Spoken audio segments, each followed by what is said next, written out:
நீ கர்த்தரை நோக்கி பார்க்கலாம், ஆனால் உன்னால் எதுவும் பேச முடியவில்லை. நீ கர்த்தரை நோக்கி பார்க்கலாம், ஆனால் உன்னால் எதையும் உணர முடியவில்லை. நீ கர்த்தரை நோக்கி பார்க்கலாம், ஆனால் சில சமயங்களில் என்னை விட்டு அகன்று போகும் ஆண்டவரே. ஆனால் ஏதோ ஒன்று இருக்கிறது.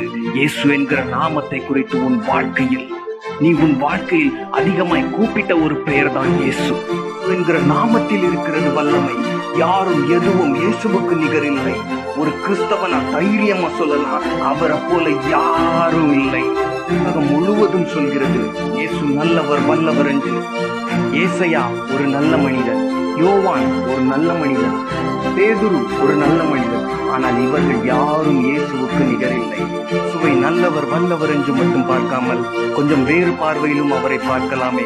உன் நோயில் அவர் மருத்துவர், உன் ஆபத்தில் உனக்கு வாதாடுகிறவர், உன் தனிமையில் உன்னோடு பேசுகிறவர், உன் கஷ்டத்தில் உன்னை காக்கிறவர். நீ அவரை விட்டு விலகும் பொழுதெல்லாம் உன்னை நெருங்கி வருகிறவர். நீ கீழே விழும் பொழுது உன்னை தூக்கி எடுக்கிறவர். பாதை தெரியாத உனக்கு பாதை காட்டுகிறவர், கரை தெரியாத உனக்கு கலங்கரையாக இருக்கிறவர். உன் வனாந்திரத்தில் அவரே கண்மலை, உன் துக்கத்தில் அவரே தஞ்சம், உன் துணையற்ற நிலையில் அவரே துணையானவர்.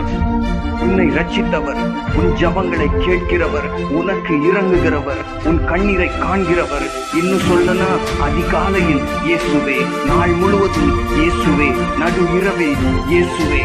இயேசு என்கிறது பாவத்தை அழிக்கிற நாமம். இயேசு என்கிறது மரித்தோரை உயிர்ப்பிக்கிற நாமம்.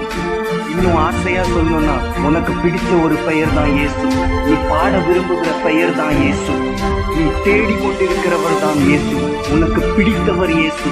எனக்கு இயேசுவே, இயேசு மட்டுமே உனக்கு எல்லாவுமானார். ஆமென்.